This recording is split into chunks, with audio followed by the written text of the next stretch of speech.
चलिए देखिए भाई, स्टार्ट करते हैं अपन लोग वर्ल्ड मैप। ठीक है, वर्ल्ड मैप में हमने सबसे पहले देखिए क्या पढ़ाया था, सबसे पहले उसका रिवीजन करेंगे। सबसे पहले हमने आपको कुछ देश पढ़ा दिए थे, सार्क देश संगठन पढ़ाया था। सार्क की स्थापना कोई बता सकता है? 1950। और ये बताओ इसमें कितने देश थे? इसका मुख्यालय चलिए एक बार हम रिवीजन करते हैं, इसके बाद आगे बढ़ेंगे।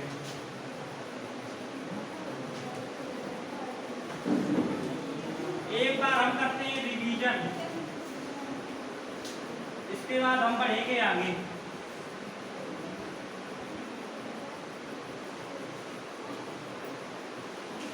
चलिए बताइए ये वाला देश कौन सा? श्रीलंका,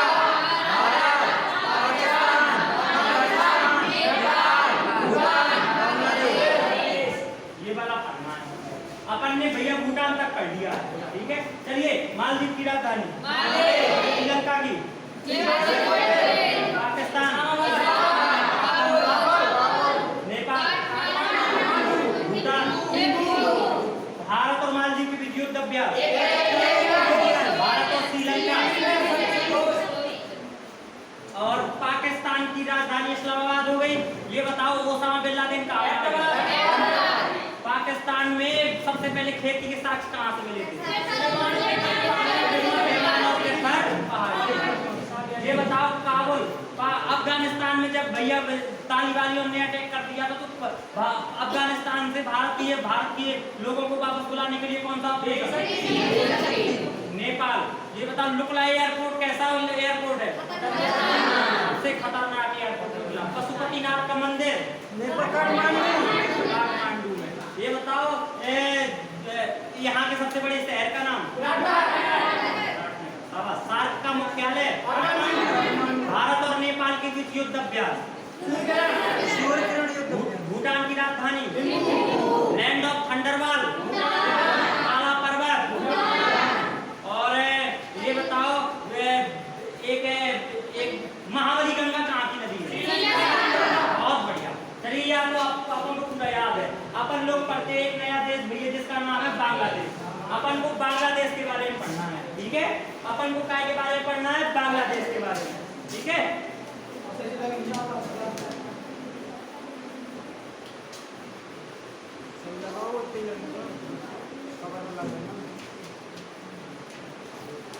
अपन को भैया काय के बारे में पढ़ना है? बांग्लादेश के बारे में। ध्यान से समझिएगा। एक बात हम आपको बता दे रहे भैया, एक बात बता दे रहे,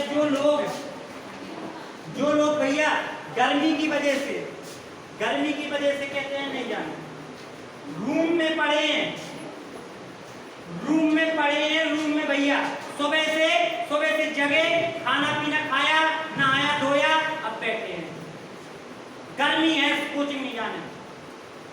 अरे तुम घर से डले हो, काय के लाने डले? पढ़ने के लाने डले ना।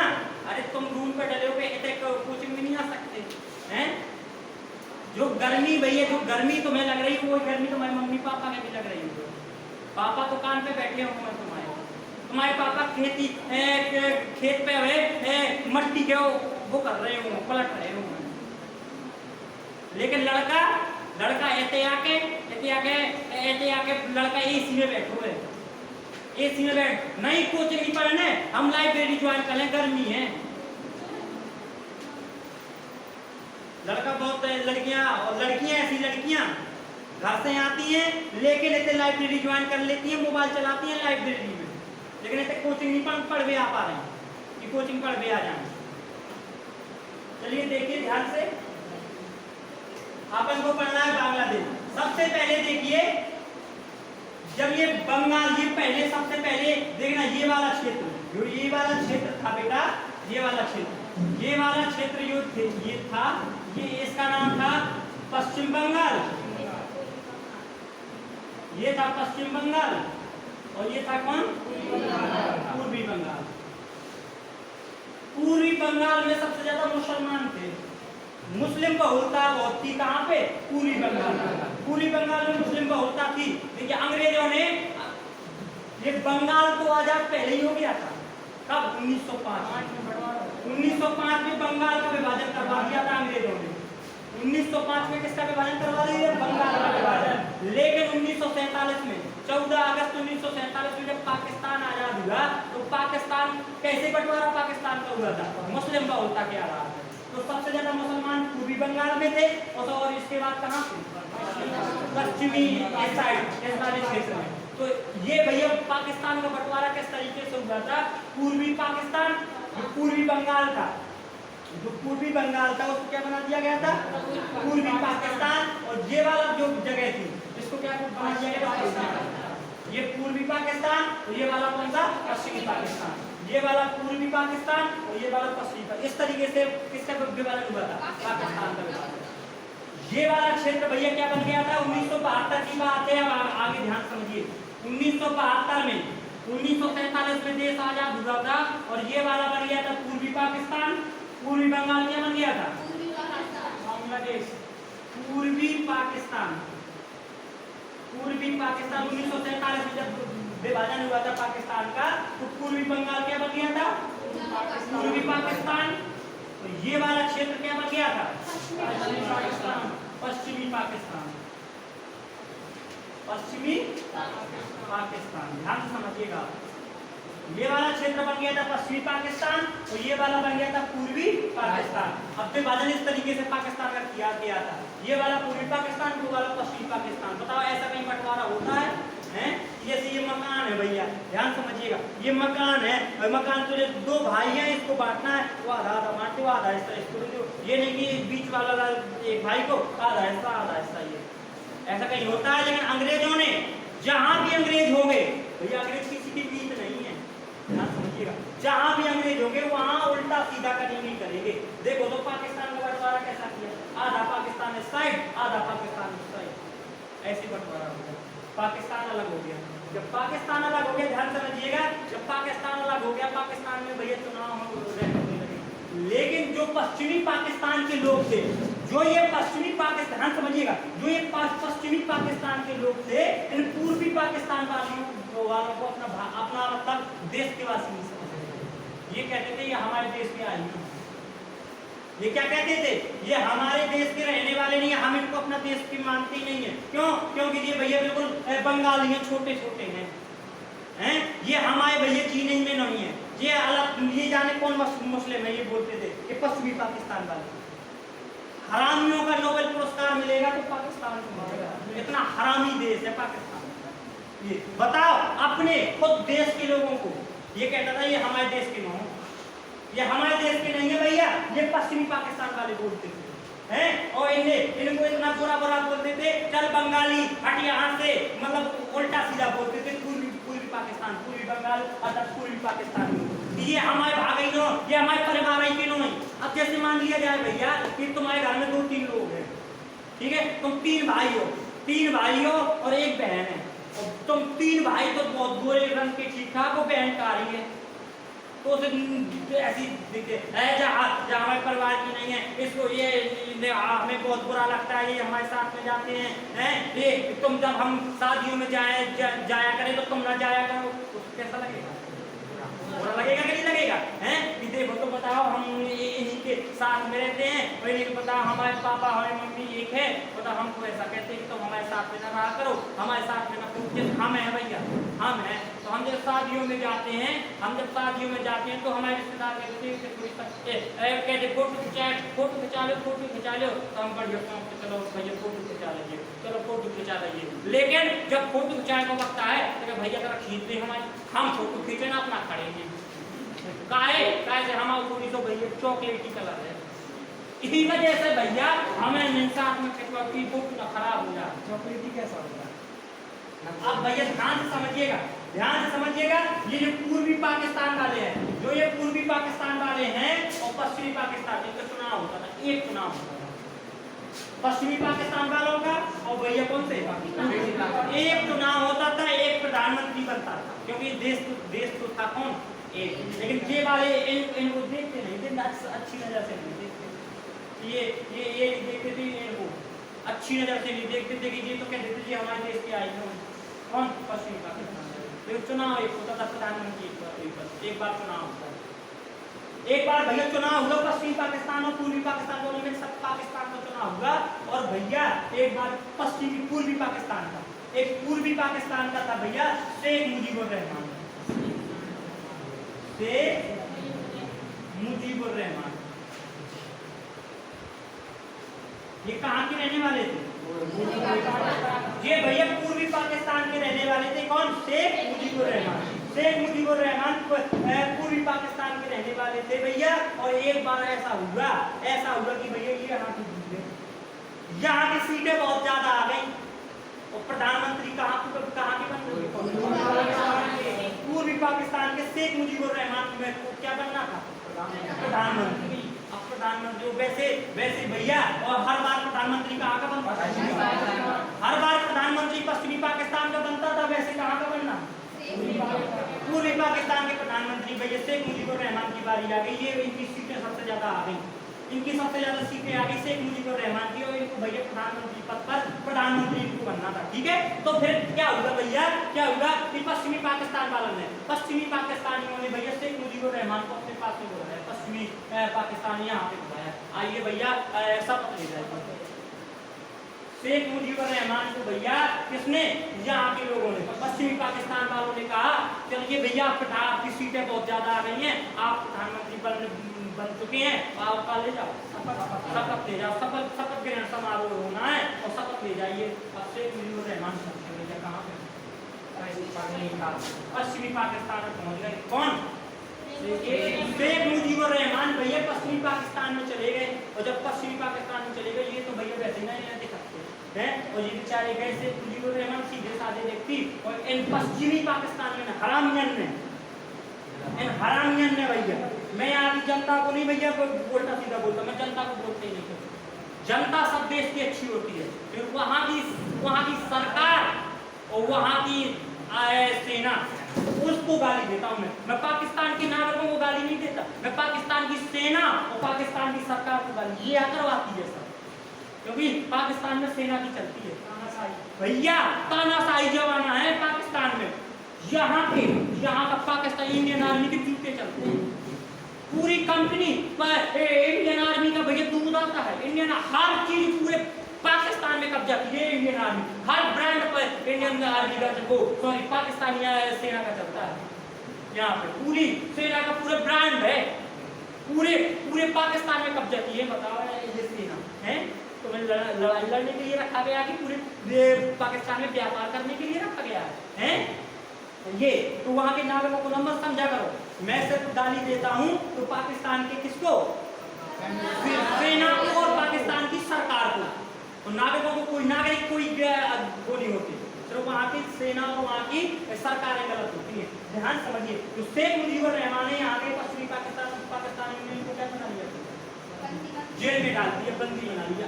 अब इसके बाद इन हरामियों ने, पश्चिमी पाकिस्तानियों ने भैया, पश्चिमी पाकिस्तानियों ने 5000 सेना, कितनी सेना? 5000 सेना और पूर्वी पाकिस्तान भेजी। कहाँ भेजी? पूर्वी पाकिस्तान 5000 सेना भेजी यहाँ पे भेजी, और कहा कि यहाँ के लोगों को मारो, जबरदस्ती मारो, जबरदस्ती। और यहाँ की भैया बहनों के साथ, यहाँ की भैया औरतों के साथ कहा कि भैया यहाँ का ये मुसलमान ठीक नहीं है, यहाँ के जीन सही नहीं है, इनका जीन सही करना है। तो भैया यहाँ के जो 5000 सेना गई थी और सेना भेज दी, और कहा भैया कम से कम इतनी सेना भेज दी, इतनी सेना, बहुत ज्यादा सेना भेज दी, और कहा कि यहाँ की महिलाओं के साथ, यहाँ की बहनों के साथ भैया तुम रेप करो, इनका जीन सुधारो। यहाँ के लोगों को भैया जो बच्चे होंगे अब वो हमारे बच्चे होंगे, ये हमारे देश के नहीं है, ये भारत के। तुम हरामी कहाँ के आओ? तुम टक्की नहीं का, तुम भी तो भारत के आओ। भारत और पाकिस्तान का भारतीय की तो अलग हुआ है। तो भैया ये बताओ, इस जीन को डालने के लिए बेचारी बांग्ला ये पूर्वी पाकिस्तान की महिलाओं के साथ तुमने गलत काम किया, और इतना एक नीचता की हद होती है भैया, इन्हें नीचता की हद पार कर दी थी भैया। लड़कियों का रेप किया करते थे उनके भाई और उनके पिता के सामने, और इसके बाद पिता और उनके भाई को मारते थे कि फिर तुम भी करो। ये हरामियत ने इतनी नीचता की हद पार कर दी थी। इस समय इंदिरा गांधी की सरकार थी, 1972-71 की बात है। 1971-72 की बात है भैया। इस समय भारत में किसकी सरकार थी? इंदिरा गांधी। ध्यान समझिएगा पूरी स्टोरी। इंदिरा गांधी की सरकार थी। इंदिरा गांधी के भैया सेना के हेड भारत के उस समय पे भैया कौन थे?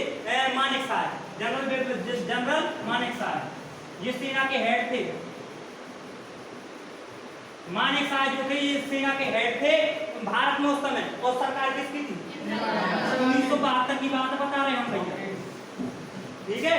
1972 की बात बता रहे। उस समय इंदिरा गांधी को देखा गया, कह रहे भाग तो हमारे ये इंदिरा गांधी को नहीं देखा गया। इंदिरा गांधी ने सीधे मानेक साहब को बुलाया भैया। इंदिरा गांधी ने सीधे मानेक साहब को बुलाया और क्या आ गई पुल सहायता करने अपन को। अपन को ये पूर्वी पाकिस्तान क्योंकि भैया अपन को आजाद कराना था, जो हो जाए यहाँ के इनको भैया तो जो हो जाए इनको मानना है। किसने कहा? इंदिरा गांधी ने मानेक साहब से कहा। मानेक साहब ने कहा अभी तो यहाँ पे भैया बहुत ज्यादा बाढ़ चल रही है, अभी शांत हो, थोड़ा बाढ़ शांत खत्म होने दो। और जब तक तुम थोड़ा सा इंटरनेशनल जो दबाव पड़ेगा कि अपन लोग किसी देश में ऐसे तो भैया अटैक कर नहीं सकते, नहीं तो इंटरनेशनल दबाव हो जाएगा कि तुम भैया तुम्हें क्या लेना देना, हम उन पर अटैक कर रहे हैं, तुम्हें क्या दिक्कत है? सही है। तो इंदिरा गांधी ने कहा उनको, मानेक साहब ने कहा तुम जब तक यहाँ की बाढ़ समाप्त हो रही है तब तक तुम इंटरनेशनल जो दबाव पड़ेगा तुम वहाँ पे भैया मजबूत बनाओ, उस वहाँ पे मजबूत बनाओ। वहाँ पर ऐसा ना हो यदि यूएसए दबाव डालेगा तो तुम्हें उसका जवाब देने के लिए और अदर देश अपनी साइड करो। जब तक किसने कहा भैया? मानेक साहब। इंदिरा गांधी का काम पे लग गई। मानेक साहब अपनी ट्रेनिंग कर सेना को ट्रेनिंग देने लगे कि बाढ़ समाप्त हो, इसके बाद अपन को यहाँ पे अटैक करना है। लेकिन अटैक कैसे करें? ऐसे किसी देश पर अटैक करना है कैसे कर दिए? कौन हमारा कुछ बिगाड़ रहा है ऐसे अटैक कर नहीं सकते। तो यहाँ पे भैया एक सेना थी। यहाँ पे पूर्वी पाकिस्तान है, पूर्वी बंगाल के लोग हैं। यहाँ पे एक युवा दल जैसे भैया मान लो भैया ये क्या नाम तुम्हारा? धीरज जैसे लड़के भैया आगे निकल के आए समाज की सेवा करने के लिए। धीरज जैसे ये अपना एक ग्रुप बना ले, धीरज जैसे लड़के भैया। धीरज है ये ऐसे ग्रुप युवा लड़के आगे सामने खड़े हों कि हम भैया युवाओं की मदद करेंगे, छात्र संघ का एक संगठन बनाएंगे। ऐसी जिसकी तरह यहाँ पे भैया मुक्ति वाहिनी सेना युवा लड़कों की भैया एकदम यहाँ पे पूर्वी बंगाल में पूर्वी पाकिस्तान में मुक्ति वाहिनी सेना का एक संगठन बना। तो मुक्ति वाहिनी सेना का भारतीय सेना ने इनका सपोर्ट किया, इनको ट्रेनिंग दी, इनको हथियार दिए और कहा कि तुम धीरे धीरे अब किसको मारने लगो, ढूंढ के पश्चिमी पाकिस्तानियों को मारो। होने लगी लड़ाई। अब लड़ाई होने लगी तो भैया जब लड़ाई होने लगी तो पाकिस्तानियों ने कहा, यहाँ पश्चिमी पाकिस्तानियों ने कहा कि यहाँ से ऐसा ना हो कि भारत ये पूर्वी पाकिस्तान का सपोर्ट कर रहा हो। ऐसा करते हैं यहाँ पर अटैक करते हैं भारत पर यहाँ से अटैक कर लेते हैं। और जब भारत पर अटैक करेंगे तो भारत धीरे यहाँ पर छोड़ करके हमारे ऊपर आ जाएगी यहाँ पर, और यहाँ छोड़ जाएगी तो हम यहाँ पे सफाया कर देंगे। ठीक है। तो जो पाकिस्तानी पश्चिमी पाकिस्तान थे यहाँ पे अटैक किए। यहाँ पे भैया हवाई जहाज उड़े इनके भैया लड़ाकू विमान, पाकिस्तानियों के लड़ाकू विमान उड़े। और यहाँ पे किसको उड़ाने के लिए आ रहे थे? ये भैया ताजमहल को उड़ाने, आगरे का ताजमहल को उड़ाने के लिए आ रहे थे। 1972 में आगरा का ताजमहल को हवाई जहाज उड़े। उनके हवाई जहाज भैया किसको उड़ाने के लिए आ रहे थे? आगरा का ताजमहल को उड़ाने के लिए आ रहे थे। वो आगरा का ताजमहल भैया आगरा में आए और आगरा में अपन ने जैसे पता पड़ा कि ये आगरे का ताजमहल उड़ाने के लिए आ रहे हैं। अपन ने आगरा का ताजमहल तिरपाल से अब भैया ये आए, इनकी रात की लड़ाकू विमान आए। ताजमहल को कहाँ है? आगरा में ताजमहल कहाँ है? आगरा में ताजमहल कहाँ? चारों साइड घूम रहे। उन्हें आगरा का नाम मिला। इतने पगला भैया, इतने पगला सेना मिले हमने भैया आज तक नहीं किया। अरे जब उसे वहां से चलता तो पूरी लोकेशन के द्वारा चला जाता है कि इस जगह हो गए तो ताजमहल हो तो ना भी छोटा सा उठा के भैया ले जेब में डाल लो। अब देख कहाँ है उनको बताया कौन ताजमहल देखा। और भैया ताजमहल का चक्कर लगाती रहे और इसके बाद वापस लौट गए। अब भैया अपन को एक मौका मिल गया। अपन तो चाहते थे पाकिस्तान थोड़ी सी हमें क्या करे, थोड़ी सी चोटियां ले ले, हमको कोटा भर दे। हम तो मौका ढूंढे थे कि हमें थोड़ी तो छेड़े और पाकिस्तान ने क्या कर दो, अटैक कर दो। अगर ले हम तो चाहते याद भैया कर पहले से तो कर, अब हमें क्या मिल गो अनुमा मिल गो भैया। शुरुआत की नहीं करी पाकिस्तान। अरे भैया जैसे लड़ाकू विमान भैया एयरफोर्स लगा दी इंदिरा गांधी जी ने, मानेक साहब ने ऊपर से एयरफोर्स नीचे से नेवी लगा दी। नीचे से नेवी लगा दी, ऊपर से एयरपोर्ट, और यहाँ से भैया थल सेना लगा दी। अब तीनों सेना पूरी कहाँ लगा दी? पूरी पाकिस्तान में। अब ढूंढ ढूंढ के जहां भी पश्चिमी पाकिस्तान वाले में लगते, जहां भी में लगते, उतने में भैया इतना एक तो मुक्ति बाहिनी सेना मार रही थी, मुक्ति बाहिनी सेना पूर्वी पाकिस्तान की मुक्ति बाहिनी सेना पाकिस्तान में मार रही थी, और अभी मार लगी थी। काहे? अब तो हमें खुला वो मिल गया था, क्योंकि तुमने भी हमें छेड़ा है। हमें मत छेड़ो, हम तो सताए हुए हैं। तो भैया ने कहा तो छेड़ दो, तो छेड़ जब तो बताओ भैया तैयार को छत ना लगो हुए, जब तक भैया तो मैंने छेड़ो, खूब बैठे रहो, तो खूब बातचीत करते रहो भैया हैं। और यदि तुमने कहा छेड़ दो तो पानी में भी तुम डूब जाओ, तो बचाना मधुमक्खी जैसी छत तक है। मधुमक्खी यदि पानी में भी तुम डूब जाओ, पानी में भी डूब जाओ, तब भी कम ये आधा घंटा तक तुम्हारे पानी के आज पर ऐसी भेड़ में नाचना है। मधुमक्खी ऐसी भेड़ में नाच रहे हैं भैया, कितने कर रहा कितने कर रहा कहीं भैया मधुमक्खी को काटो, मधुमक्खी को काटो भैया, पानी में भी नहीं बच सकता है ना। तो हम भैया मधुमक्खियाँ काट के अंदर पानी को बचे। तो भैया ये एयरपोर्ट मार रही थी, नीचे से नेवी लगी थी, वजह से थल सेना लगी थी।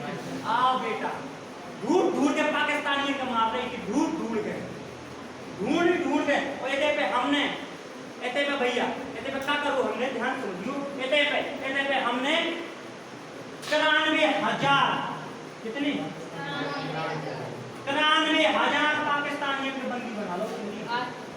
ऐसे पूर्वी पश्चिमी पाकिस्तान में कितने 93,000 पाकिस्तानियों में क्या बना लो, बंदी बना लिया। कहाँ पे?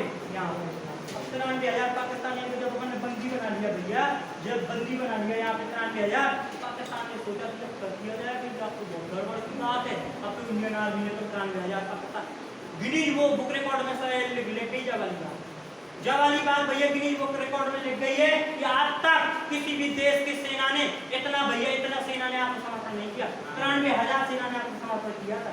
और आत्मसमर्पण करने का मतलब सेना भैया, सेना को कहते गोली मार दो, सेना को गोली मार दो सैनिक को, लेकिन आत्मसमर्पण ना करो। सबसे तो जब आत्मसमर्पण कर रहा था, पाकिस्तानी का जो हेड सेना का हेड था वो रो रहा था, आंखों से आंसू गिर रहे थे। बेल्ट खोल के रखनी पड़ती है, बेल्ट लगे रहते हैं, वो उतार के, टोपी उतार के, बंदूक उतार के जमीन पे रखो, ऐसे करके बैठ जाओ, पीछे बचाए एक लात मारो चाहे कुछ नहीं कर सकते। अब तो भैया क्या हो गए तुम्हारे आदि 93,000 सेना ने आत्मसमर्पण किया था, गिनीज बुक रिकॉर्ड में शामिल है।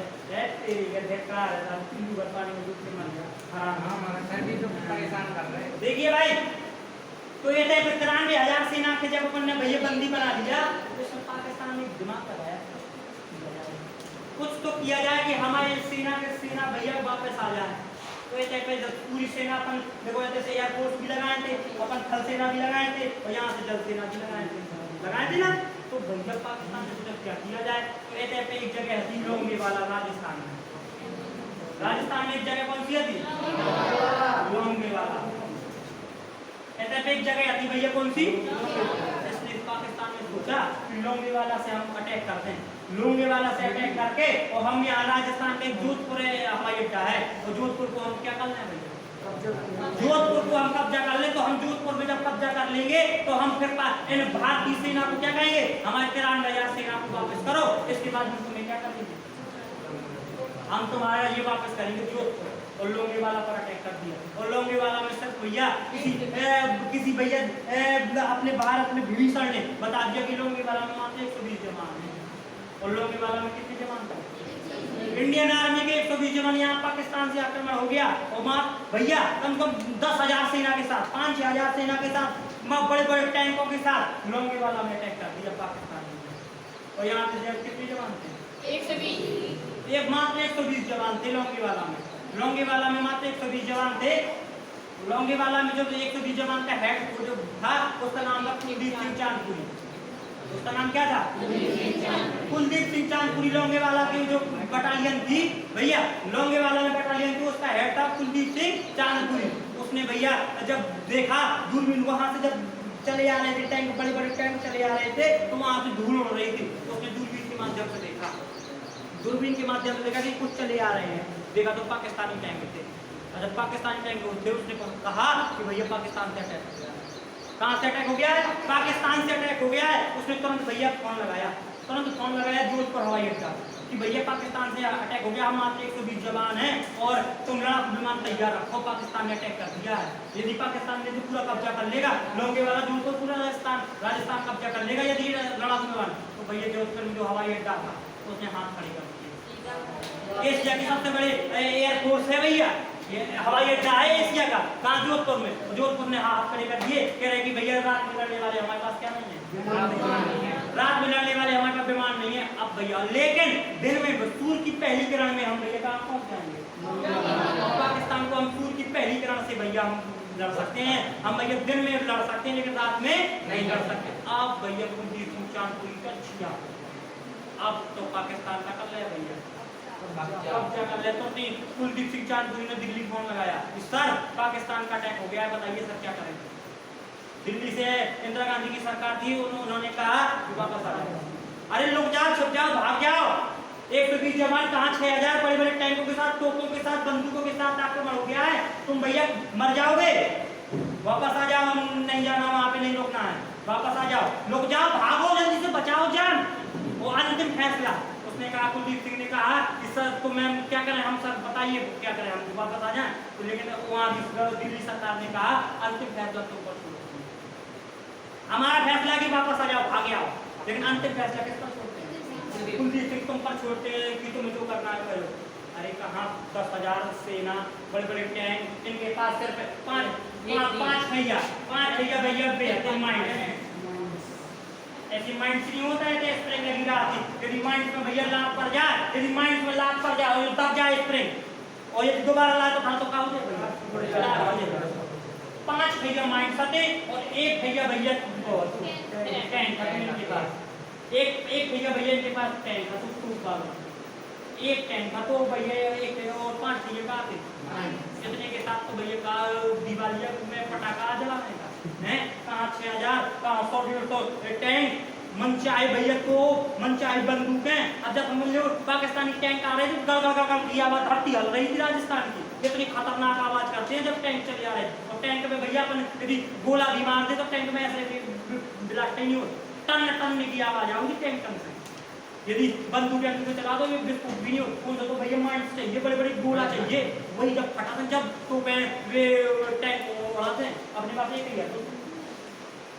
120 जवान थे, अंतिम फैसला कुलदीप सिंह कहते। और जोधपुर के जो हवाई अड्डा है, जोधपुर का हवाई अड्डा है, इसने हाथ खड़े कर दिए कि अब रात में लड़ नहीं सकते, हम सुबह की पहली किरण में आ जाएंगे, रात भर बिताएंगे। कुलदीप सिंह ने कहा क्या किया जाए, बटालियन को रात में भैया लाइनअप कराया, बटालियन को रात में लाइनअप कराया, और जब बटालियन को लाइनअप कराया और भैया कुलदीप सिंह ने कहा भैया लड़ाई चल रही है, पाकिस्तान का अटैक हो गया है, पाकिस्तान का अटैक हो गया, लड़ाई चल रही है, अंतिम फैसला मुझ पर छोड़ा है और मैं कुलदीप सिंह चांदपुरी, मैं अपनी सीमा को छोड़कर नहीं जाऊंगा।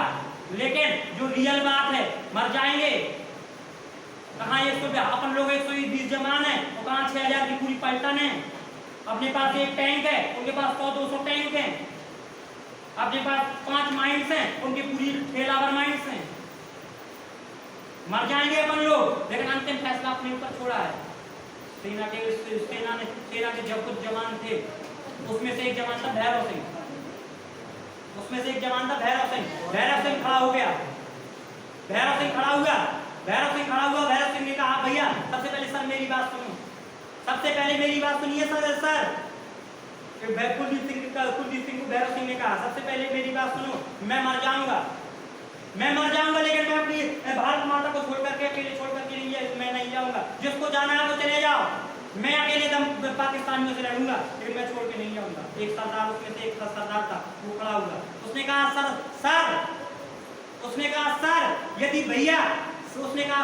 यदि चिड़िया लू बाज लड़ावा, यदि चिड़िया बाज से लड़ सकती है भैया, चिड़िया लू बाज लड़ावा और गीदड़ लू सिंह बनावा, भैया चिड़िया लू बाज लड़ावा, चिड़िया बाज के साथ लड़ सकती है, गीदड़ सिंह बन सकता है, और 1.25 लाख लू एक लड़ावा एक बनावा, तब गोविंद सिंह नाम रखावा। अरे मैं अकेला 1.25 लाख के साथ लड़ सकता हूँ, ऐसा सरदार हूँ क्या, मैं नहीं जाऊंगा।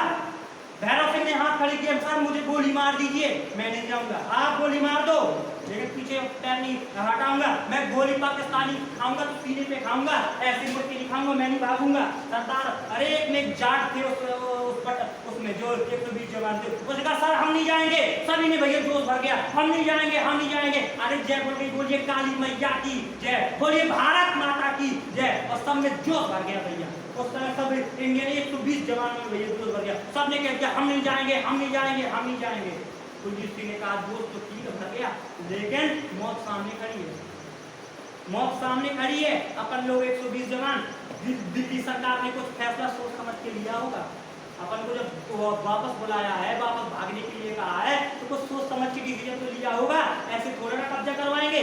लेकिन कहा सर जो हो जाए, इंडियन आर्मी ऐसी नहीं है भैया, चाहे जो दड़े पे मर जाए बोल रहे, लेकिन हम वापस नहीं जाएंगे। एक अपना पैर पीछे, एक हाथ भैया 1 इंच पीछे नहीं अपना पैर हटाएंगे, चाहे सामने से पूरा पाकिस्तान चलाए, लेकिन हम नहीं जाएंगे, हम नहीं जाएंगे। ऐसे भैया जोश भर गया पूरी इंडियन आर्मी ने। और कुलदीप सिंह ने कहा जब तो मैं कहता हूँ अंतिम फैसला मैं सुनाता हूँ, यदि अब सबके फैसले हो गए हैं, यदि अब इस फैसले को तोड़ करके कोई वापस गया तो मैं उसको गोली मार दूंगा, मैं उसको गोली मार दूंगा। यदि अब कोई छोड़ करके गया, अब कोई छोड़ करके गया और शायद कहीं खुदा ना खास्ता मेरे पैर डगमगा गए, मैं कहीं भागने की कोशिश करूं तो तुम सब मिल करके मुझे गोली मार दो।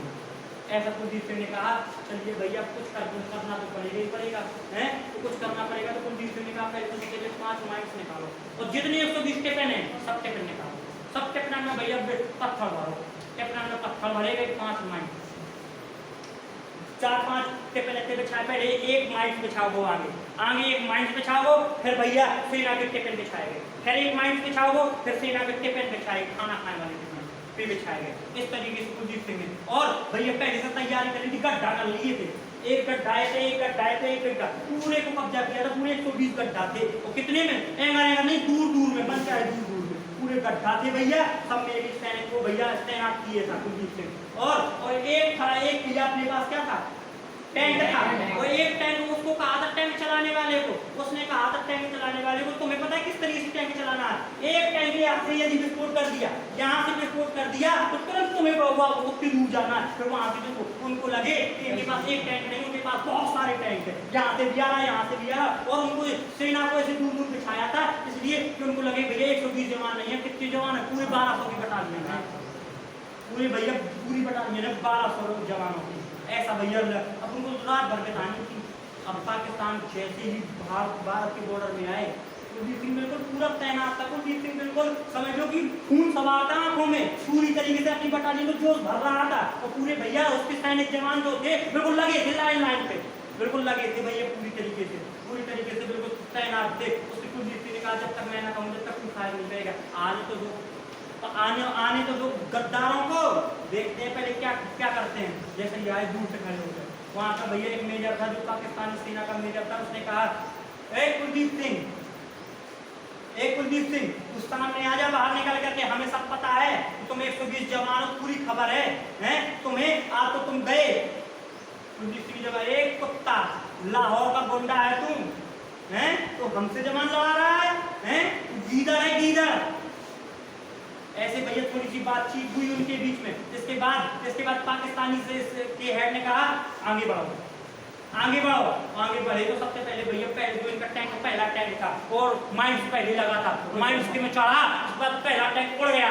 अरे पाकिस्तानी सेना तो भैया डर गई, रुको कहते तो भैया इंडियन आर्मी ने क्या कर दिया, माइंस बिछा दिए कुछ। अरे बहुत कलाकार है भारतीय सेना, तो माइंस बिछा दिया। अब क्या किया जाए, यहाँ से भैया जैसे टैंक फटा भैया, यहाँ से भैया जयकारा बोलिए भारत माता की जय। यहाँ से भैया एक सेना ने बोला यहाँ से, वो 120 जवान दूर से, तो सबने भैया भारत माता की जय लगा। यहाँ पे तो भैया यहाँ से विजय, तो पूरे इंडिया से जय बोल रहे हैं। इसका मतलब भैया 120 जवान नहीं है, कितने 1200 की पूरी बटालियन है भैया। पाकिस्तानी सेना के हेड देखा, अब तो बहुत बुरे फंसे भैया। उसने कहा कुछ नहीं, रात के भैया 1 बज गया था, कुछ नहीं किया जाए, पहले पाकिस्तानी सब वैज्ञानिकों को बुलाओ। कौन किया, पाकिस्तानी हेड ने, सेना के हेड ने पाकिस्तान में फोन किया कि चलो भैया साइंटिस्टों को भेजो। वहां से साइंटिस्ट आए, अब ढूंढ रहे रात के भैया ढूंढ रहे कि एक कहाँ है, आराम से अभी कोई आगे नहीं बढ़ेगा, पहले हमें ढूंढने दो। ढूंढने तो टिकट मिल रहे, अब रात के उनका पता कि माइंड मिल गया, आराम से टिकट के उठा कर ले जाना। ऐसे ही ढूंढा भैया इनने बजा लो 5, सुबह को कितना बजा लो 5, अब 5 बजा लो, जैसे वो जा लो हल्को सो भाव भैया इन्हें बिगड़े ये पट्टे पहना है पकड़ खा इतने देख ये साइंस विज्ञान है, ये विज्ञान है क्या कितने सुंदर टिकट निकल रहे हैं 4-5 घंटा मशीन के द्वारा टिकट उखाड़ रहे हैं, 4-5 घंटा निकल गए, 4-5 घंटा निकल गए तो भैया अब बच्चों अब पाकिस्तान ने जान लो भैया नहीं तो टिपना, उन्होंने कहा टैंक इसकी परवाह ना करो, इसकी भैया माइंड की परवाह ना करो, चढ़ जाओ, यदि चढ़ जाओगे तो भैया देखो ये कितनी हरामी है, मैंने हरामी से कहा तो जो लड़ाई जमीन किया है लेकिन धर्म बीच में जा रहे हैं, यदि चढ़ जाओगे तो गाजी कहलाओगे अल्लाह के चरणों में तुम्हें शरण मिलेगी है जमीन है, अरे लड़ रहे तो अपनी जमीन से लड़, धर्म के क्या बीच में ले आओ हैं, इतने बराबर हरामी तो कोई देश ही नहीं है हैं, कोई बताओ जो बताओ कोई लड़ाई लड़ाओ तो टोपी लगा के आओ देखो कुर्ता पैजामा पहन के लड़ाई, हमारे पहले तुम कह पा चमियाटा खाते हैं तो वही पहन के आएगी भैया भारत में हिंदू मुसलमान की लड़ाई का, अरे हरामी से हैं तो भैया देखना यहाँ से देखना तो भैया जब इसने पाकिस्तान ने क्या कर दिया भैया अटैक कर दिया, जब पाकिस्तान ने अटैक कर दिया भैया कुलदीप सिंह आगे सेना भैया डायरेक्ट मारने लगी, डायरेक्ट आमने सामने गोली, वहां से गोली चली, यहाँ से गोली चली, वहां से डायरेक्ट भैया सेना मारने लगी एक दूसरे की, बंदूकें चली, यहाँ से बंदूकें चल रही थी, वहां से बंदूकें चली, सब कुछ भैया सामने होने लगा। धीरे धीरे भैया जैसे 5:30 बजा तो वैसे सूर्य की पहली किरण निकली और यहाँ पे जोर पकड़ तो बिल्कुल इंडिया एयरफोर्स के जवान लोग खड़े आके पैदल नहीं चढ़े, हमने लड़ाकू विमान तेज दौड़ करके चढ़े, स्टार्ट हुआ और जिस समय जोधपुर से लौंगे वाला में आए ना हवाई जहाज के इस तरीके से इन्हें मार मारी पाकिस्तानियों ने, इस तरीके से भैया टैंक छोड़ कर भाग रहे थे, बचाओ टैंक छोड़ के भाग रहे थे। आज तक भैया रिकॉर्ड है, आज तक आवाज रिकॉर्ड है, मधुमक्खी की तरह भिन्न बना रहे हैं इंडियन एयरफोर्स के जवान, पाकिस्तानी एयरफोर्स कहाँ हैं ऐसे, और भैया इस तरीके से लौंगे वाला में भैया को अपन ने क्या कर दिया अपने कब्जा होने से बचा लिया। फिर पाकिस्तान अभी भी पाकिस्तान नहीं माना, यहाँ पे पाकिस्तान के पास एक ये भैया वो था पनडुब्बी जो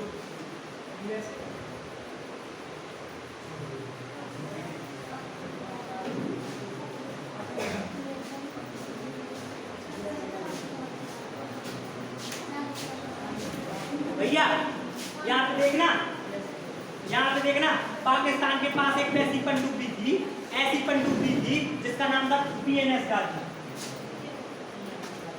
कौन थी? पाकिस्तान नेवल से PNS गाजी।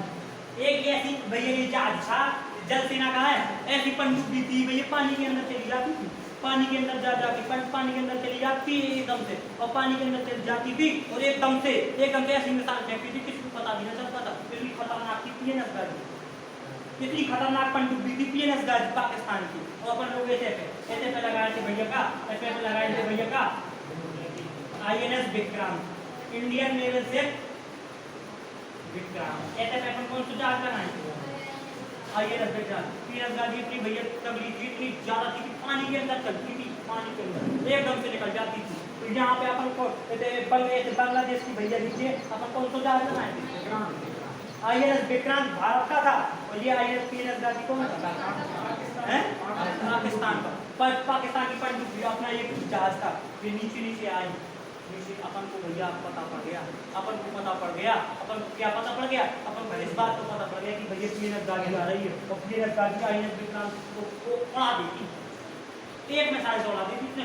PNS गाजी बहुत बड़ी थी, INS विक्रांत को बहुत छोटा था, जहाज जो था इतना बहुत कमजोर था, मतलब ये PNS गाजी बहुत बड़ा था, इतना बड़ा था भैया। यहीं से एयरफोर्स के जो जहाज आते थे ये इसी PNS गाजी में भैया लैंड कर जाते थे, इतना बड़ा था, पूरा होगा इतना बड़ा जहाज था PNS गाजी। इसी में हवाई जहाज आते थे, लैंड करके चले जाते, उड़ जाते थे, मिसाइलें लाते थे, यहीं से फंस जाती थी, इतना बड़ा था PNS गाजी पाकिस्तान का। पीएनएस गाजी पाकिस्तान जब यहाँ से भी आ रही यहाँ से भी आ रही यहाँ बराबर धुलाई हो रही थी इनकी तरह हजार सेना भैया जब यहाँ पे इनके बंदी बन गई थी बंदी बन गई तो इसने पीएनएस गाजी को भेजा कहा के लिए विक्रांत के लिए भारतीय सेना के लिए आया फिर अपन को पता चल गया इंदिरा गांधी जी को पता चल गया भैया कौन आ रहा है पीएनएस गाजी अब पीएनएस गाजी को भेजेगा खतरनाक है अपना इसका भैया इसका जवाब देने के लिए पीएनएस गाजी के लिए अपने पास एक ही हवाई एक ही भैया अपना जहाज है आईएनएस राजपूत कौन सा है आईएनएस राजपूत कौन सा आईएनएस राजपूत कौन सा है भैया आईएनएस राजपूत एक जहाज है अपना कौन सा आईएनएस राजपूत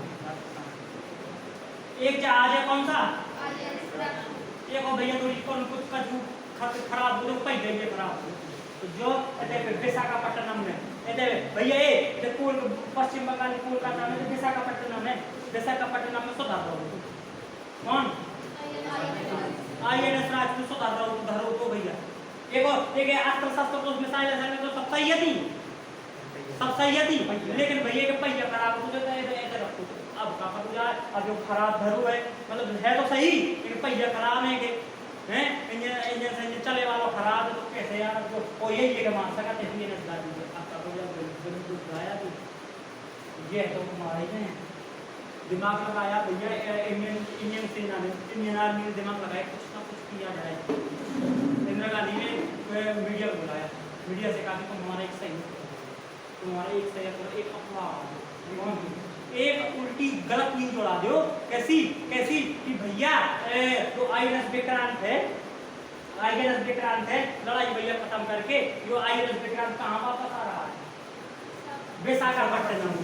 विशाखापट्टनम में आईएनएस विक्रांत ओदे बच्चों रेगला ने कहा तो भैया जो खराब हटो तो ये चले रहा खराब हो तो बाकी जैसे मिसाइल तो फेंक सकती और ऐसी मीडिया में खबर आ गई मीडिया वाले ने तो नहीं उड़ा दी भैया देखिए अब भैया आईएनएस विक्रांत विशाखापट्टनम के बंदरगाह में उतर रहा है यहाँ पर जितने लोग भैया हैं तो भैया यहाँ के सामान को इकट्ठा करे आलू 10 क्विंटल अब यहाँ की सेना जो इसमें होगी वो सब खाने के लिए सामान लादने के लिए आ रही है आईएनएस विक्रांत आ रहा है सामान इकट्ठा करिए और भैया इसमें लादना है मीडिया में खबर जैसी मीडिया में खबर पहुंची पाकिस्तान के पास खबर चली गई कि भैया आईएनएस विक्रांत जो भैया जो पीएनएस गाजी है आईएनएस विक्रांत को जा रहा है वो तो कहाँ से जा चलो वो तो विशाखापट्टनम पहुंचो टर्न कहाँ और विशाखापट्टनम में बाप इंतजार कर रहा वो इंतजार कर रहा हो आईएनएस राजपूत जो चले में तो सही है तो बस चल रहा हो पा रहा हो तो वही जाना खराब है तो बाकी तो सब कुछ तो सही आ बेटा पीएनएस गाजी जैसे ही आओ जैसे ही पीएनएस गाजी आओ पे कहाँ आने तो लेकिन ऐसे टर्न लगेगा ऐसे टर्न लेके कहाँ चलो विशाखापट्टनम और जैसे ही आईएनएस राजपूत के भैया रडार में आओ और जैसे खट बटन दाबे और उन्हीं मिसाइल है और भाग के द्वारा भैया पीएनएस गाजी का ले भैया क्या स्टाइल से मारा इसके बाद पाकिस्तान जब पाकिस्तान पाकिस्तान ने कहा आपको भैया देखिए 93,000 सेना को छुड़ाना है किसी भी हद तक अपन को भैया जो बांग्लादेश है ये पूर्वी पाकिस्तान है ये कब्जा में करना है ये वापस नहीं जाना चाहिए यदि ये चला जाएगा तो बड़ी भैया हमारा एक हिस्सा चला जाएगा पाकिस्तान किसी भी हद तक जा सकता था पाकिस्तान तो फिर चौक लगा के गया दौड़ जाएगा कहा मैं अपने यूएसए के पास गया अमेरिका के पास गया रोता हुआ गया भैया कि बचाओ हमें भारतीय सेना से बचाओ हमें मार रही है कुछ सहायता करो यूएसए तो हमेशा भैया पाकिस्तान के साइड रहा उसने कहा कोई बात नहीं तुम लोग हम कर रहे हैं यूएसए ने 7वां बेड़ा भेजा कौन सा बेड़ा यूएसए का कौन सा बेड़ा इतना खतरनाक भैया इतना खतरनाक 7वां बेड़ा इतना खतरनाक कि पीएनएस गाजी जैसे 7 भैया जहाजों के अंदर बन गया कितना भैया पूरा मान लो इतना बड़ा कि जैसे पूरा उत्तर प्रदेश इतना बड़ा जहाज इतना बड़ा भारी भैया पूरा मान लो बहुत बड़ा जहाज इतना बड़ा कि कई गांव बन जाए इतना बड़ा जहाज कौन पीनट गाड़ी से 7 बंदे में इतना बड़ा खतरनाक, उन्हीं में भैया गांव के गांव रहती थी, इतना बड़ा था। तो यूएसए ने भेज दिया, जाओ तुम 7वां बेड़ा लेकर के। इतना बड़ा था कि इसी में परमाणु बम रखे थे, परमाणु बम संपन्न था 7वां बेड़ा। और पाकिस्तान ने कहा कि भैया यूएसए थोड़ा सा और मजबूत बनाए, इंग्लैंड के पास रहो, चलो ब्रिटेन के पास थोड़ी सहायता करो। ब्रिटेन ने भैया भेज दो, ब्रिटेन ने कहा भेज दो। ब्रिटेन ने कौन सा जहाज भेज दो? ईगल। कौन सा? ईगल। 7वां बेड़ा और ईगल दोनों मिलके आए।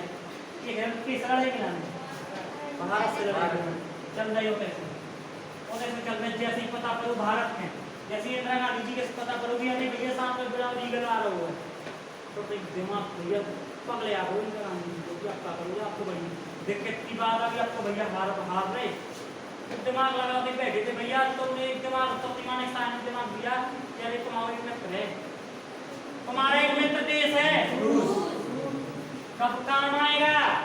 तो इंदिरा गांधी जी ने फोन लगाया रूस को, हेलो भैया बड़ी दिक्कत में है, कुछ करो, नहीं तो कहेगा हम तो भैया भारत जा रहे हैं, यूएसए के 7वां बेड़ा भेज दो और ब्रिटेन ने ईगल भेज दो, खतरनाक जहाज आ रहे हैं हमारे पास, उनको खुलाने के लिए।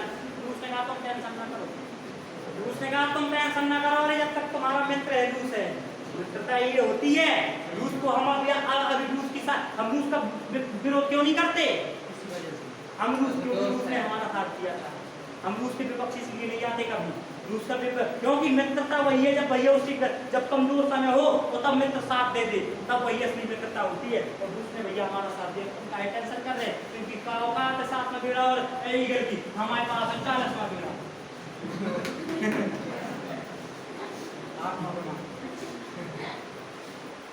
यूएसए के पास 7वां बेड़ा, ब्रिटेन के पास तो ईगल, और सबको बाप कौन? भैया तुम कह रहे में 40वां बेड़ा रखो तो पहुंच ले, उसने कह दो पहुंच तो लियो भैया, स्टार्ट करते हैं यार। और उसने भैया 40वां बेड़ा स्टार्ट कर रखे, एक एक पास भैया है यूएसए कह रहा, यूएसए ने भैया कॉन्फ्रेंस के द्वारा कहा 7वां बेड़ा आ रहा, उसमें भैया परमाणु बम संपन्न है। तो रूस ने कहा 40वां बेड़ा जो है, हमने 100 तक तो गिनती करी थी, एक परमाणु बम 2 परमाणु बम 100 तक तो गिनती करी थी, फिर जल्दी में आती कि भैया जल्दी पहुंचाना है, फिर एक बार हमने इकट्ठे रख रहे थे, हमने गिनती नहीं करी। तुम्हारे पास तो 1-2 परमाणु बम, हमारे 100 तक तो गिनती करी, एक बार फिर नहीं गिनती करी, फिर अंदाजा कर दे दिल्ली में तो जाओ वहां जल्दी से पहुंच जाओ। 40वां बेड़ा ला करके और आईएनएस विक्रांत पीछे वो ऐसे पे लगा दो, 40वां बेड़ा यो लगा दो, 40वां बेड़ा आईएनएस विक्रांत को यहाँ पाकिस्तान में ढूंढ ढूंढ के मार दो, यहाँ आईएनएस विक्रांत को मुंह में पहले ऐसे तो अरे वो कुछ ऐसे घुमा दे, तो आईएनएस विक्रांत ने फिर मुंह घुमा लो, यहाँ पहिए मारने लगे और यो 40वां बेड़ा लगा दो, आ बेटा जो लगो थे आईएनएस कौन तो 40वां बेड़ा, 40वां बेड़ा लाखों भैया 40वां बेड़ा में एक चीज थी, ये भैया ऐसा हो कि कहूँ 200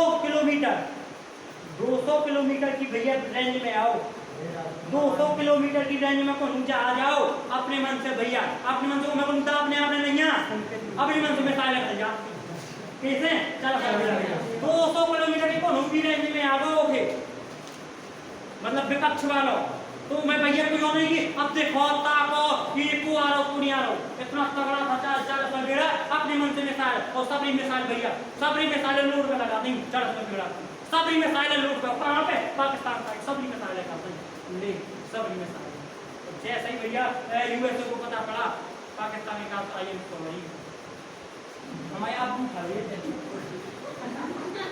पापा वही तो भैया हमारे पापा खड़े का आते यूएसए ब्रिटेन का आदमी अगर हम कह रहे थे यहाँ के सर पहुँच के लाने निकालो घर से भैया रख लियो लौट दे ये गुस्सा ना करें इतनी हो जाते वो भैया यूएसए और ब्रिटेन वाले का हो गए भैया अपने अपने भैया जहाँ गए जैसे निकाले थे सब वापस करते और इतने 93,000 सेना के भैया इतने 93,000 सेना ने भैया समर्पण किया कहाँ के इतने और पाकिस्तान की सेना 93,000 रो रहे थे जब समर्पण ग्रीन पब्लिक ऑर्डर में शामिल है, आज तक इतनी कौन भी देश की सेना ने आत्मसमर्पण 93,000 सेना ने आत्मसमर्पण किया था, बिल्ला निकाल के ऐसे रखे थे सितारा और बैग उतार के बंदूक वैसे करके बैठ गए थे। और सुनो तो सबसे बड़ी बात, हमने एक दिन पढ़ रहे थे भैया, एक दिन पढ़ रहे तो हमें पाकिस्तान की हमने पाकिस्तान का इतिहास पढ़ा जाए 6-7-8 को भैया पाकिस्तान को किया एक बुक निकाल दिया हमने पाकिस्तान की गूगल में निकाल पढ़ रहे थे, तो उसमें भैया हमने कहा चलिए एक के बारे में पाकिस्तानी हमने काले को है भैया क्या लिखा है इसने, उसने ये नहीं कबूला कि हमारे सेना ने आत्महत्या किया था। ऐसे कहा था इसमें कि पाकिस्तान का जो पूर्वी पाकिस्तान वाले हैं, पूर्वी पाकिस्तान के जो पाकिस्तानी थे इनको कमजोर जान के हम भैया उनको इनको छोड़ करके भाग आए थे। अरे भागे नहीं थे, भगाए गए थे हरामियों हैं। इतिहास गलत पढ़ाओ दो, इतिहास को कम सुधार लो अपनों हैं। कह रहे थे छोड़ करके हम आ गए थे, वापस इनको छोड़ करके आ गए थे पाकिस्तान, पूर्वी पाकिस्तान को हमने खुद अलग से अलग कर दिया है।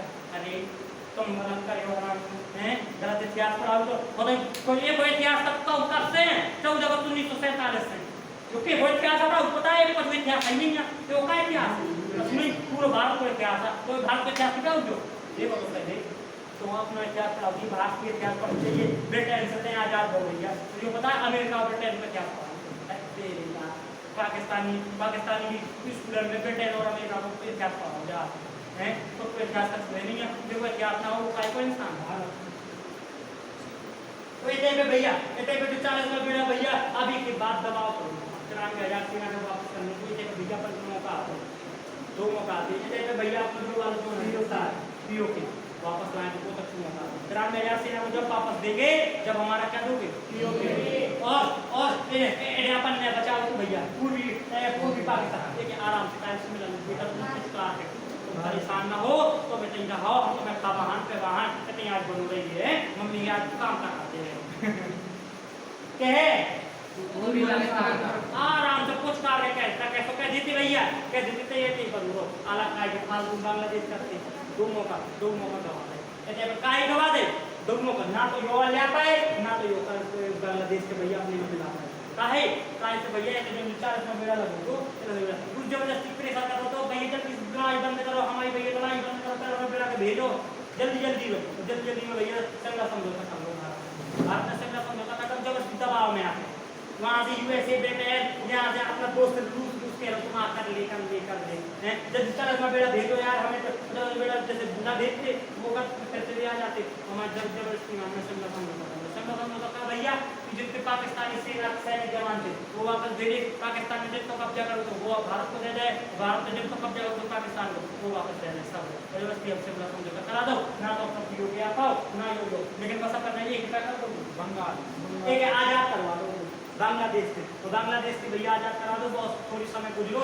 एक बार पाकिस्तानियों ने शेख मुजीबुर रहमान से पूरे खानदान के भैया जान से मारवा दो पाकिस्तान में एक बेटी बदली जो बेटी इंग्लैंड में पढ़ती वो बताना तो एक बेटी है इंग्लैंड में पढ़ती कौन शेख हसीना वर्तमान में जो बांग्लादेश की मुख्यमंत्री वो है ना प्रधानमंत्री शेख हसीना एक बेटी है शेख मुजीबुर रहमान अब आई थी भैया शेख मुजीबुर रहमान जो है शेख मुजीबुर रहमान की बेटी है शेख हसीना तो वर्तमान में प्रधानमंत्री है बांग्लादेश की। जब धोखे से बचा गई थी पूरे खानदान का मरवा दो तो लेकिन जब कैसे बच गई थी जब आपको पता था इंग्लैंड में पढ़ती और वर्तमान में प्रधानमंत्री है ऐसे वो बांग्लादेश भैया जब पता है तब शेख हसीना शॉर्ट में हमें प्यार से कहते शेख हसीना जरूरत के वाली ठीक है।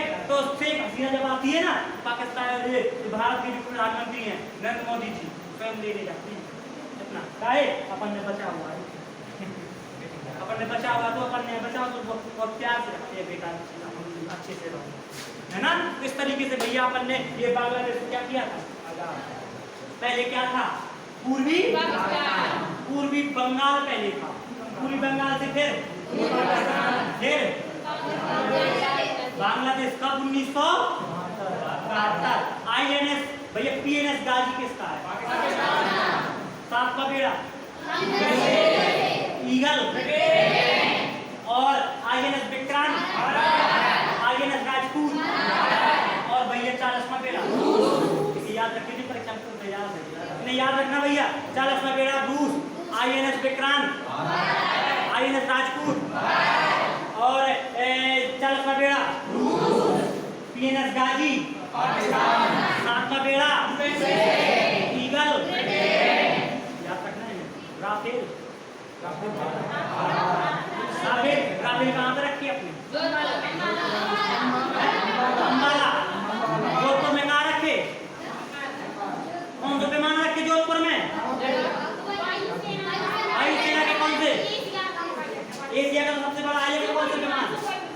सुखोई विमान, शाबाश बेटा, गुड। सुखोई विमान रखी है कहाँ पे? जोधपुर में। और राफेल कहाँ रखी है? ये सब याद रखना, ये सब भैया परीक्षा में पूछेगा। ये सब चीजें अब वर्तमान में, अब पेपर सीधे सीधे नहीं बनते, ध्यान से समझ लो। अपन को लेवल ढूंढना पड़ेगा एग्जाम का। कैसे? अपन को पता है 10,000 वैकेंसी में 10 करोड़ फॉर्म डालते हैं, तो लेवल पेपर का कैसा होगा? ये सब पूछेगा बिल्कुल घोष घोष के, जो कभी नहीं आया वो पूछेगा। इसलिए ये कहानी आपको सुनाई जा रही है, और ये कहानी घर में जाकर या तो डायरी में लिख लिया करो। ये सब कहानी आगे चल के तुम्हें काम में आएंगी, किसी को सुनाना पड़ेगी। ये सब भैया याद होना चाहिए। भारत में कैसा अटैक हुआ, कैसा क्या हुआ, सब एक एक चीज बताई है। सियाचिन, कारगिल, ये लोंगेवाला, और ये कैसे बांग्लादेश बना, कैसा पाकिस्तान बना, श्रीलंका को कैसे, श्रीलंका में एक जो लिट्टेदल था कैसे किया था वो जापना अपना का, हम होता बंदरगाह में, सब एक एक चीज बताई है। इसको बहुत अच्छी से डायरी में लिखते चलो ना, घर में जाके किसी को सुना दिया करो, और बढ़िया इसको कहानी को लिख दिया करो। आगे चल के काम आएगी। डायरी बना रहे कि बना रहे ये सब चीजें की, ये सब कहानी घर में जाके किसी को सुना दिया करो और लिख लिया करो। सारी बात समझ में नहीं आ रही? और बढ़िया अपन को देखो लिखने से ज्यादा भैया लेक्चर सुनने में ज्यादा, जैसे हमने ये कहानी सुनाई आपको, डायरेक्ट भैया आपके मन में बसी होगी एक एक चीज कैसा क्या हुआ। और यदि इसका एक बार बस किसी को सुना देना है, चाहे जिसको चाहे दीवार को सुना दो, ना सुने जबरदस्ती किसके से कौन भैया छोटा लड़का है वो बुला बेटा ले 10 पैसे लिया, 10 रुपया के लिए एक पपड़ी लिया बोल वाली बैठ रखा, सोना चाहना सुना, लेकिन भाई जबरदस्ती सुना दो। और वो अच्छा इंसान हो वो तो सुना, बढ़िया नहीं सुना तो नहीं सुन रहा, अपनी डायरी में एक बार नोट कर लो पूरी कहानी जैसी बताई है, पूरी कहानी को नोट करके रख लो। नहीं मन लग रहा जो वही कहानी को खेल लो, एक दो बार फेर हो, एक दो बार दूसरे को सुनाओ, अपने आप पूरी कहानी याद होने। अभी बात समझ में कि नहीं आ रही? ये सब मोस्ट इंपोर्टेंट चीजें आगे चल रही है। क्वेश्चन भी बनेंगे, अभी नहीं बन रहे, फिर बनेंगे। जब कहीं से क्वेश्चन नहीं रह जाएंगे फिर ये सब पूछे जाएंगे। सात का बेड़ा किसका था? चलो तो बेड़ा कब काम आया? भारत के कौन कौन से जहाज थे? बांग्लादेश कैसे आजाद हुआ? अरे बात समझिए। तो इस तरीके से भैया ये पूरा हो गया आपका। और कल बांग्लादेश को भैया फिजिकली तौर से एक दिन में राजनीतिक तौर से पूरा तरीके से आपको तैयार करा दिया जाएगा। आपको ये सबसे पहले समझ में आ गया बांग्लादेश को आजाद कैसे कराया? बोलिए, आया समझ में कि नहीं आया? ठीक है। और भैया यूट्यूब वालों से कह दे रहे भैया कि जो सुबह की क्लास थी थोड़ा सा आधी क्लास हो पाई है, थोड़ा सा आधी क्लास हो पाई थी, थोड़ा सा उसमें आवाज का वो डिस्टर्बेंस हो गया था ऊपर से भैया, वो थोड़ा सा डिस्टर्बेंस हो गया था, तो आधी क्लास चली है उसमें। थोड़ा सा अभी टाइम मिलेगा हमें तो हम उसको और भैया आगे बढ़ा देंगे, क्योंकि जो वो परमाणु बम थे तो सफल वाले परमाणु बम की स्टोरी आपके पास पहुंच पाई है। कौन सी पहुंची है? सिर्फ जो असफल हो गया था। कौन से भैया कौन सा वो था परमाणु बम था जो असफल हो गया था, उसका नाम इस्माइल बुद्धा वाली स्टोरी तो आपके पास पहुंच गई है 1974 वाली, लेकिन 1998 वाली स्टोरी आपके पास नहीं पहुंची। उसमें आवाज का थोड़ा सा एरर आ रहा था, उतनी नहीं डाली गई है, लेकिन आगे चल के भैया हम आज या शाम को या कल वो पूरी डाल देंगे। ठीक है। तो आप लोग भैया आपने यदि आपको वीडियो अच्छी लग रही हो तो जरूर देखिए भैया, और इसको शेयर भी करिए। और चैनल का नाम एक बार और बता दे रहे हम, क्या नाम है चैनल का? सफर 30 GS स्टडी। देखते रहिए, बढ़िया तरीके सब्सक्राइब कर लीजिए, आपको इंडियन बैंक और वर्ल्ड बैंक दोनों मिलेंगे। ठीक है। हंसते रहिए, मुस्कुराते रहिए, अपने आसपास सफाई रखिए, बच्चों का सम्मान करिए, सेना का सम्मान करिए, बूढ़े बुजुर्गों का सम्मान करिए, और अपने आसपास सफाई का विशेष ध्यान रखना। चलिए।